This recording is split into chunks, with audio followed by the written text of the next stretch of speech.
Hey, what's going on, everybody? This is Tyrone back with Tech Life. And in today's video, we have another great article from Fierce Wireless. I will leave it in the description down below so you guys can check it out in its entirety in case you missed any of the announcements from the Un-carrier yesterday.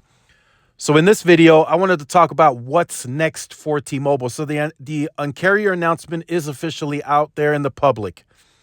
Lots of good moves, but nothing new that we haven't already seen. Verizon did this when they first started their fixed wireless campaign. They lowered their pricing to $25 if you bundle with wireless.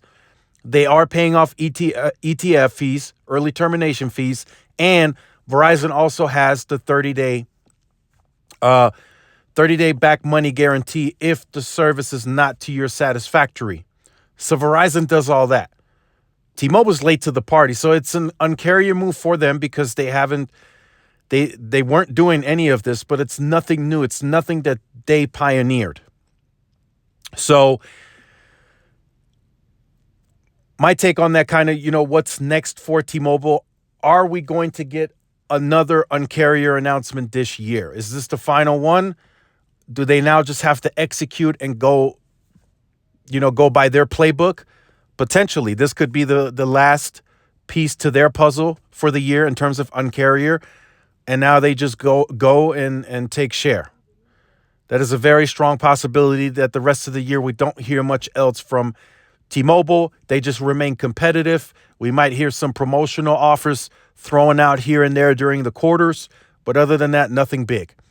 So I think T-Mobile is well positioned to compete, for one. So the article, the Fierce Wireless article, the title says T-Mobile ramps fixed wireless access campaign, a move that could cause cable pain, right? So to kind of speak on that briefly, cable doesn't make a lot of profit off of their wireless customer. They make most of their profit off of the home broadband customer.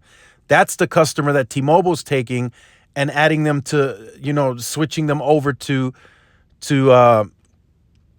their service.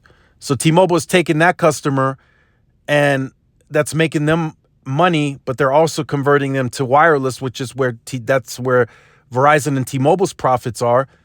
And then cable is taking wireless customers from them, but that's not where their profit is, right? That's not where a huge amount of their profit is. So it's kind of a back and forth. But in this case, moving forward, as Verizon and T-Mobile get more aggressive, it's going to hurt cable. Because cable's going to have to compete. They're going to have to fight back. They're going to have to lower margins. And Verizon and T-Mobile are already very low priced, especially since there's no price increase and it's coming from the same network. In the case of T-Mobile, they're not spending additional capital to deploy a fixed wireless network. They're just using extra capacity that's on their network. So it fits very well for them.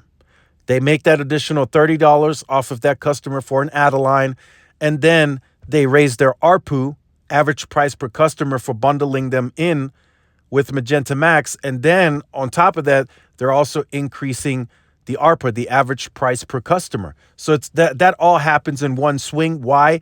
Because if the customer has the $30 price point for home internet, they had to bundle that with the Magenta Max. That's the only way you get the $30 price point.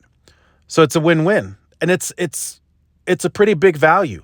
It is a huge value. You get YouTube TV 50% off. You get wireless for $30. You get the Magenta Max. You get all the other benefits that T-Mobile includes as well. MLB TV, in-flight Wi-Fi, Paramount Plus, Apple TV. I mean, they're throwing the whole kitchen sink at you. So the value is there. So what's next for T-Mobile? They have to execute on the rural playbook. They talk about it all the time. Yesterday, again, they said by the time they get to 260 million, that covers another 36 million pops of rural footprint that they are going to be able to serve with home internet. That seems to be the big play. And I think they feel confident that if they can get into the household with fixed wireless access or home broadband, that they can convert that customer over to wireless as well. The problem with that is, and I said that in the previous video, T-Mobile's network has to be very extensive for this to work and be successful. They can't have a half-baked network going into rural. Like I've mentioned before, everybody knows everybody. If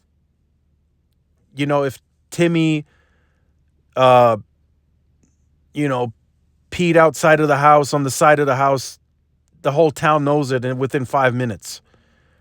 Just for an example. So that's not something you want to take lightly. You have to build an extensive network. And Neville is right. The network has to be second to none in those areas. Not necessarily meaning that they're going to be better than Verizon and AT&T, but they have to at least match the coverage that those two have in these areas. They have to.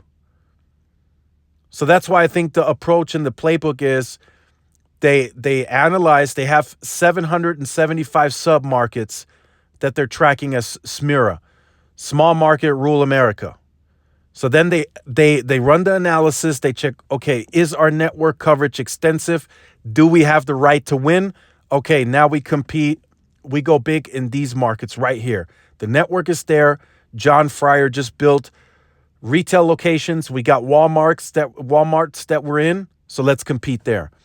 And like they said at the earnings call, they're going to extend that to another 20% by the end of this year. So I believe they're going to approach that the same way. They're going to look, okay, where's the coverage? Okay, the coverage is there. We got retail. Okay, let's attack these next 20% where we now have the right to win. And that's how they're going to go about this year. And I think they take that same playbook into 2023. And it's very attractive. They're going to get there first, likely with midband. They're likely going to be the first fixed wireless access in a lot of these smaller markets and rural towns to give that secondary option. So they're taking the opportunity first. Verizon's going to probably get there late. They're going to get there at some point, but they're going to get there late. Verizon is guiding 250 by the end of 2024. They likely will get there a little before, but T-Mobile is guiding 300 by the end of 23. So there's going to be a substantial amount of that footprint that T-Mobile is going to cover in rural with midband before Verizon gets there.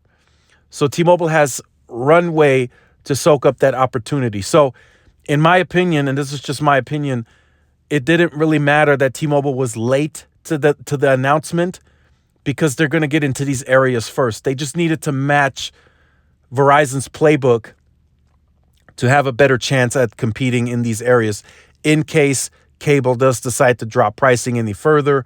That would hurt their margins, but then you still have that second year explosive pricing that cable does put on you. Could they potentially get rid of that as another competitive move? Sure, but T-Mobile is positioned very well to compete against it at the $30 price point if you bundle with wireless. And I think a lot of people will be enticed to bundle with wireless because it's a great value, great deal. You get lots of streaming, you get discounts, you also get discounts on wireless. There's the insider codes going around again and third lines for free. So all of that is included in the package. So I think that's their playbook. I think a lion's share of the capital investment this year and next year is going towards rural. A lot of the urban suburban markets are likely already done with N41 or a lot of it deployed anyway. So they're going to have to go out and compete now. The capacity is there. The backhaul is secured. They said they have 10 gigs tucked away in long-term pricing. They have the spectrum of two companies. So they just have to go out and they just have to monetize now. Very, very simple playbook. So let me know what you think is next for T-Mobile. Let me know if you think there's another Un-carrier coming. Let me know if you think they are set and positioned well to compete for the rest of the quarters in the year. So let us know in the comment section down below. Make sure you guys like, share, subscribe to the channel. Follow my social media outlets for more updates and interactions. This is Tyrone with Tech Life, and I'll see y'all in the next one. Peace.